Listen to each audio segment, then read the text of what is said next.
المسألة قبل الأخيرة قبل انتهاء الوقت، وهي مسألة ما هي المسائل التي لا يشترط لها نية. المسائل التي لا تشترط لها النية، قالوا إن المسائل التي لا تشترط لها النية هي التي تسمى بأفعال التروك، تسمى بأفعال التروك، أي التي يترك فيها الشخص شيئا. مثال ذلك قالوا ترك المرء الزنا لا يشترط له نية، مجرد الترك، ترك الفعل، ترك الحرام. ترك أكل المال الحرام لا يشترط له نية. ترك غض البصر، أنك تغض بصرك عن الحرام، لا تشترط له نية. لكن شوف، إن نويت وأنت مستطيع لك أجر عظيم. هنا تعليق، لأنه جاء عن النبي صلى الله عليه وسلم أنه قال من استطاع أن ينظر إلى الحرام فغض بصره وهو قادر خوفا من الله عز وجل أعقب الله في قلبه حلاوة الإيمان. حلاوة الإيمان بسبب غض البصر، لأن النبي صلى الله عليه وسلم الله عز وجل يقول يعلم خائنة الأعين وما تخفي الصدور، فبين العين وبين القلب علاقة قوية، لأن كلاهما من السر الذي لا يعلمه الله عز وجل. من أفعال التروك أيضا التي لا تشترط لها النية إزالة النجاسة. فالنجاسة على الثوب، النجاسة على الثوب هذه إزالتها من أفعال التروك. فلو وقعت على ثوب نجاسة ثم زالت بأي سبب من غير أن أقصد، انكب عليها هذا الماء فزالت. مشيت في المطر فزال أثر النجاسة من البول ونحوه. مشيت على تراب فمسحها، النبي صلى الله عليه وسلم قال لأم سلمة يزيلها ما بعدها، أي التراب طرف الثوب.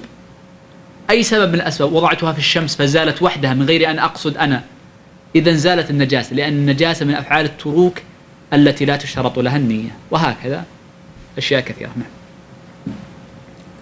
And the last issue that the Shaykh would like to mention is in relation to those issues that do not require a niyyah. Those issues or those actions where you don't need to have a niyyah. And these actions are called af'al al-turuk, meaning those actions that if you leave them, you don't perform them, that you don't need a niyyah. From amongst those actions is the leaving off of fornication or adultery. Any of the prohibited actions, any of the haram actions, those actions that have been prohibited in the religion, then you do not need a niyyah to stay away from those actions. You're supposed to do it ala tul. So from amongst those actions is the leaving off of zina. Likewise, lowering the gaze. And the Shaykh said in relation to a person lowering their gaze, that he mentioned the hadith of the Prophet ﷺ that whosoever lowers his gaze from looking at something which Allah subhanahu wa ta'ala has made haram, whilst he has the ability to do so, then Allah subhanahu wa ta'ala will put light into his heart. So whosoever has the ability to lower his gaze and he has the ability to look at that thing which Allah subhanahu wa ta'ala has made haram, Allah subhanahu wa ta'ala will put light into his heart. Likewise, removing the impurity, this is something which doesn't need a niyyah.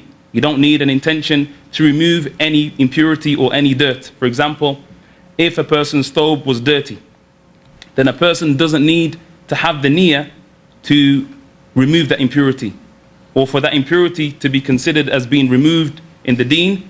That person doesn't need to have the niyyah to remove that impurity.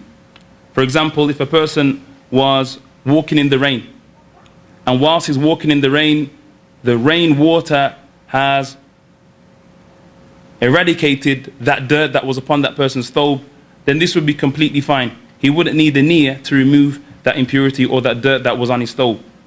Likewise, with regards to a person walking and the dirt or the earth from the floor was to remove some impurity that was in connection to that person's garments, that the person wouldn't need the niyyah to consider that dirt or that filth or that impurity to be removed.